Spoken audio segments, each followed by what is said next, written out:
Beast Wars, the animated series that redefined Transformers, taking the robots we knew and loved and turning them into something completely different: animals. Beast Wars was a game changer, no question, but behind its stunning animation and gripping storylines lies a web of shocking and disturbing behind-the-scenes controversies that will make you see this iconic series in an entirely new light.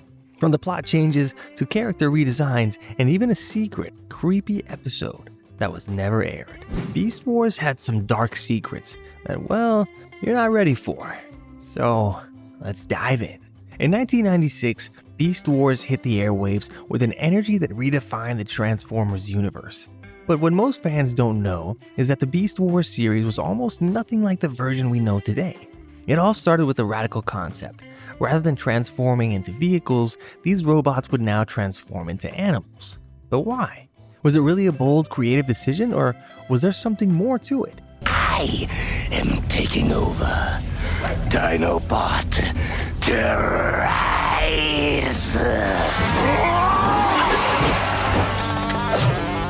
To fully understand what happened behind the scenes, let's talk about the Beast Wars toys first. These toys were created and launched before the cartoon series was even developed, which was quite unusual. Typically, the TV show comes out first, then the toys follow. This time, however, Hasbro saw potential in Beast Wars as a concept, but had no immediate plans for a show. Instead, a mini-comic was packed in with Optimus Primal vs. Megatron toy set, featuring a drastically different plotline than what would eventually be adapted into the TV series. In the comic, Optimus was portrayed as a bat rather than a gorilla. Cheetor was present, and the Razor Beast was introduced as a new character. The plotline was wildly different, with these characters trying to destroy a Predacon genetics lab. Megatron wasn't a T-Rex, he was a crocodile. And what about the timeline? It was set in the modern day, not in the prehistoric past. Even more bizarre, Optimus and Megatron were fully in tune with their G1 selves, maintaining their old personalities, but trapped in completely new animal forms. Hasbro and Mainframe, the animation studio, were determined to make this work. Even when they thought it wouldn't, they decided to take Transformers in a whole new direction, a risk that many thought would never succeed. Taking the robots and turning them into animals wasn't just a creative decision, it was a bold step forward for the series, but it wasn't universally well received. That's our foundation. Let's get to work. You do realize we're in Predacon territory. Many fans saw it as a betrayal of the original Transformers series, believing the idea of animals wasn't fitting for the franchise.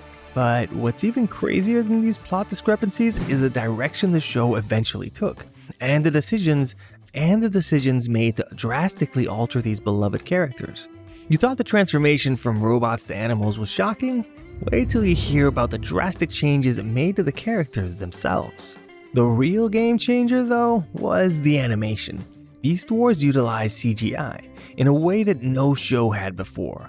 At the time, CGI was still experimental, with most animated series relying on traditional hand-drawn animation. So when Beast Wars opted for 3D animation, it was a massive gamble. This decision made Beast Wars stand out in the 90s. The use of CGI was groundbreaking, and while it may seem commonplace now, back then it was incredibly expensive and technically challenging. The animators at Mainframe pushed the limits of what was possible with 3D animation, and the series became a trailblazer for future shows that would rely on CGI. But there was more to Beast Wars than just cutting-edge technology. It managed to incorporate traditional Transformers lore, yet also push the boundaries by introducing the idea of animal forms. Now, obliterate them!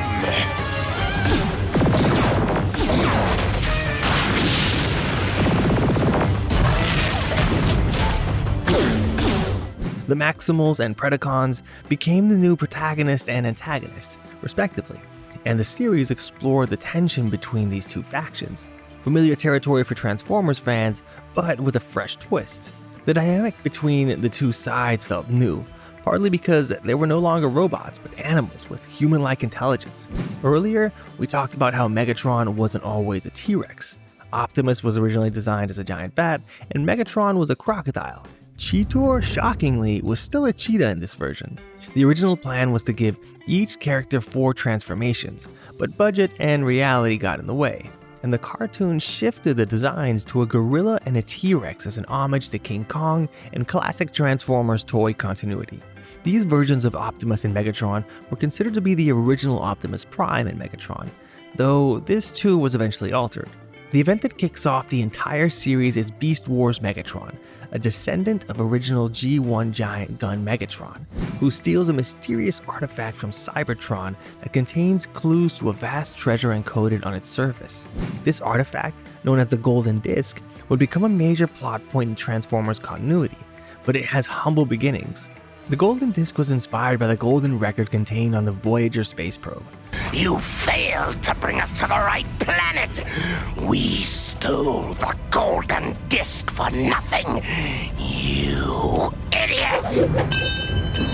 The brainchild of astrophysicist Carl Sagan, the golden record contains information about Earth and humanity, as well as mathematical proof of our species' sophistication and knowledge.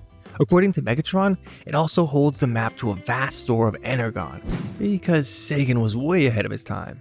But behind the groundbreaking animation, there were production issues and struggles with the technology that nearly sunk the series. And what about the reactions from the fans and the media? Not everyone was sold on the animal concept. Now, let's take a look at the shocking production challenges that almost kept Beast Wars from becoming the phenomenon it is today.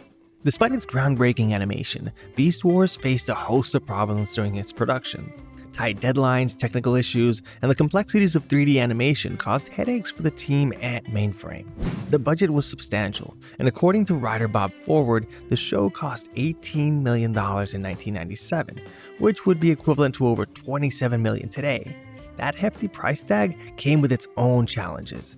3D animation wasn't cheap, and the technology to pull it off was still in its infancy.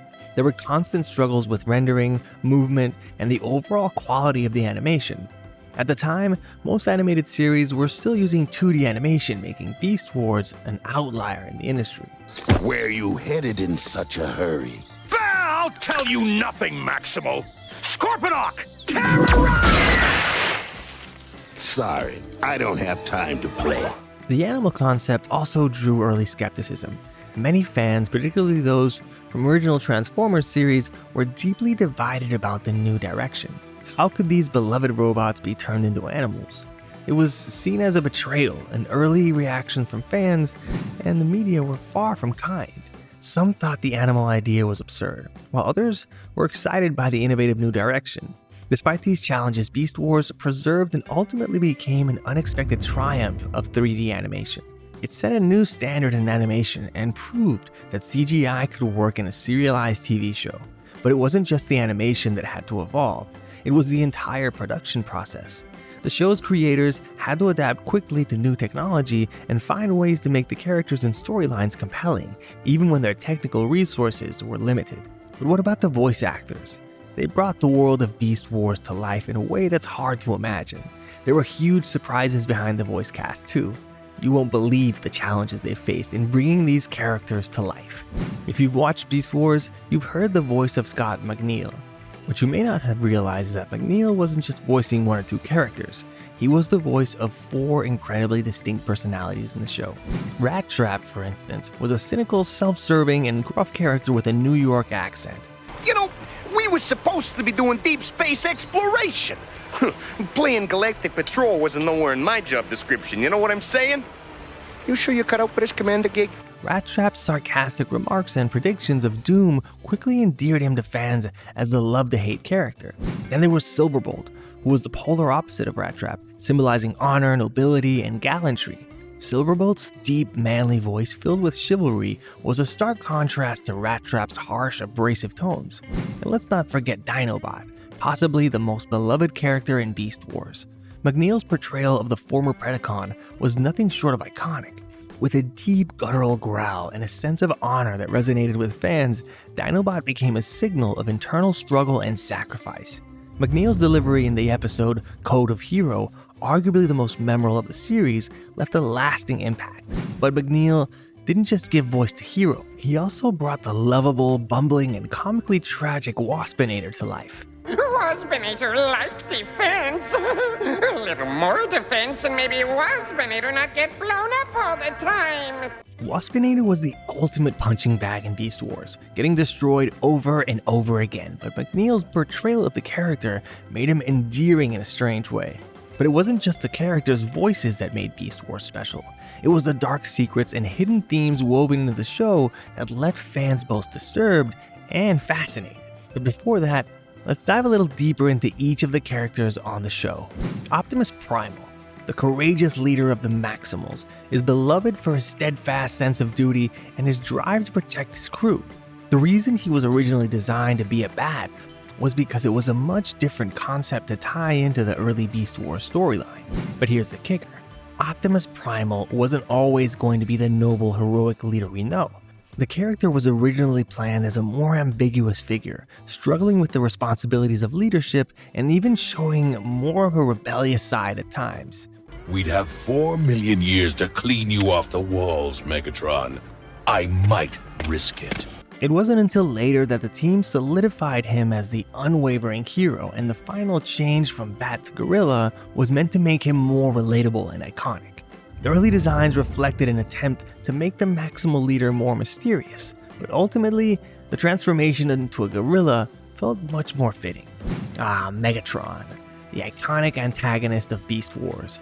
Known for his ruthless ambition and his endless desire for power, the original concept art showed Megatron as a crocodile, which is a far cry from the mighty dinosaur we came to love.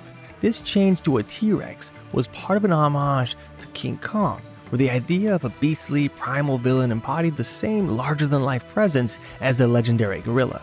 Megatron's transformation into a T-Rex also helped him mirror his predecessor, the G1 Megatron, in some form, while still giving a new, terrifying edge. Yes, soon it will all be over. Any Maximal still alive will perish along with their ancestors, and a new glorious era of Predacon rule! Despite the T-Rex becoming synonymous with Megatron, the crocodile design was the original intention, and the T-Rex version was actually changed later on. This change made Megatron even more iconic, but it is a wonder how the series would have looked if the original design had been kept. Dinobot is one of the most beloved and tragic characters in Beast Wars. A former Predacon who switches sides, Dinobot becomes a symbol of redemption and honor. But did you know that Dinobot was almost written as a completely different character? Early drafts of the script had Dinobot as a straight-up antagonist for the entire series, one who would never question his loyalty to the Predacons. It wasn't until the writing team reworked his character, making him a reluctant hero, that he became the fan favorite he is today. His character transformation in the iconic Code of Hero episode remains one of the most memorable moments in Beast Wars history, but it almost never happened. Dinobot's heroic turn was almost scrapped. It wasn't until late into the writing process that he was rewritten to become the tragic, honor-bound character who ultimately sacrifices himself to save the future. Rat Trap was always the comic relief of the group, with his wisecracking attitude and constant pessimism, but behind all the sarcasm, Rat Trap was dealing with deep internal conflict that wasn't immediately apparent. You both going soft in the circuits or what? Come on! Why we letting this guy snooze? Let's crack the egg and say hello. His character wasn't always intended to be the snarky, love-to-hate character we know today. Rat Trap's sarcasm was actually a coping mechanism. Rat Trap's gruff personality was originally conceived to reflect his distrust of authority and his cynical view of the world, which made his gradual development into a more heroic figure all the more impressive. Scott McNeil, Rat Trap's voice actor, based much of his performance on the classic Abbott and Costello comedy dynamic, with Rat Trap as the fast-talking, sarcastic character and Rhinox as the patient, long-suffering counterpart. This dynamic became one of the most beloved aspects of the show. Silverbolt was always the noble, chivalrous Maximal, the one who wore his heart on his sleeve. But beneath his heroic exterior was a dark and tragic backstory that wasn't explored as much in the show. Silverbolt was a flying wolf, a creature that was part noble beast and part tragic figure. His unwavering devotion led some of the series' most heartbreaking moments. Inside, you're a Maximal. When this is over, you'll be one again, as you were meant to be. But what many fans don't know is that Silverbolt's character transformation was influenced by classic literature, particularly the knight figures from old stories. Originally, Silverbolt's backstory was going to be even darker, with a history of betrayal and loss that would have shaped his actions throughout the series. Instead, the writers leaned into his role as the quintessential knight in shining armor, giving him a strong moral compass, but the backstory could have turned him into a much more tragic character if it had been fully explored. Poor Waspinator. He may have been the most hilarious character on the show, but he was also the one who took the most punishment. Waspinator was constantly being blown up, shot, and destroyed in nearly every episode. But did you know that his constant destruction was more than just for comic relief? Waspinator's character was designed to be the ultimate punching bag, but it went deeper than that. His repeated failures and comical misfortunes actually served as a dark reflection of the futility of the Predacons' plans. Every time he was destroyed, it symbolized the relentless cycle of their failure. Waspinator was one of the few characters to remain consistently tragic despite being the show's comedic relief. The fact that he never succeeded despite his best efforts was a clever, although dark, way to portray the Predacons' repeated failure against the Maximals. Now, let's uncover the shocking truths that most fans never realized were right in front of them. Behind the vibrant world of Maximals and Predacons, Beast Wars had a hint of a darker theme that wasn't immediately obvious. For one, the series explored intense philosophical battles between the two factions, battles that weren't just about survival, but about identity, morality, and the price of leadership. Well, they are helpless. Destroy them! Megatron! No!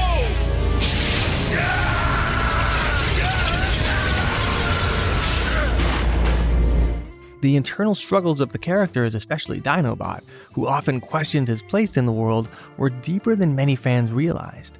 Dinobot's journey to redemption and his eventual sacrifice in Code of Hero was a poignant exploration of honor and the weight of personal sacrifice. But it didn't stop there. The show also delved into complex ideas about the nature of good versus evil. The Maximals weren't just the good guys, and the Predacons weren't just the bad guys. Both sides were morally gray, and the show's treatment of the conflict was far more nuanced than a simple battle between good and evil. But there's even more. Behind the scenes, there was an episode that almost changed everything, one so dark and unsettling that it was ultimately never produced. Let's explore the lost episode of Beast Wars and why it was too much for the show's creators to handle. Perhaps the most haunting piece of Beast Wars history is the lost episode Dark Glass. This episode was supposed to explore the fate of the clone of Dinobot, Dinobot 2. If you remember, Dinobot died heroically in Season 2, protecting the future of humanity. However, in Season 3, Megatron creates a clone of Dinobot using transmetal technology. Yes, welcome Transmetal to Dinobot, to a new body, a new mind, a new allegiance to the Predacons. The plot for Dark Glass was going to be heart-wrenching, focusing on Rat Trap's desperate and obsessive mission to restore the clone's memories and make him the same Dinobot from before. The episode took a dark turn when Rat Trap's obsession grew and he went on a suicide mission to restore his fallen friend's consciousness. So why was this episode scrapped? According to some reports, the episode was rejected for being too grim for children's television, with themes of loss, obsession, and even suicide. Others claimed that the episode was axed due to its lack of action, which would have been a hard sell for a show designed to keep kids engaged. Either way, Dark Glass would have been a tragic, emotional, and philosophical high point for the series, one that fans never got a chance to experience. Beast Wars wasn't just a game changer for Transformers. It was a show that pushed the boundaries of animation, storytelling, and character development. With its stunning 3D animation, shocking plot twists, and behind-the-scenes drama, Beast Wars was a show that was truly ahead of its time. So next time you watch Beast Wars, just remember, there's a dark side to this seemingly innocent cartoon. From bizarre character changes to lost episodes and coded messages, Beast Wars remains a fascinating piece of animated history. And that's it. If you were as shocked by these hidden facts as I was, make sure to hit that super thanks button below. And don't forget to subscribe for more behind-the-scenes revelations about your favorite cartoons from the 80s and 90s. See you next time.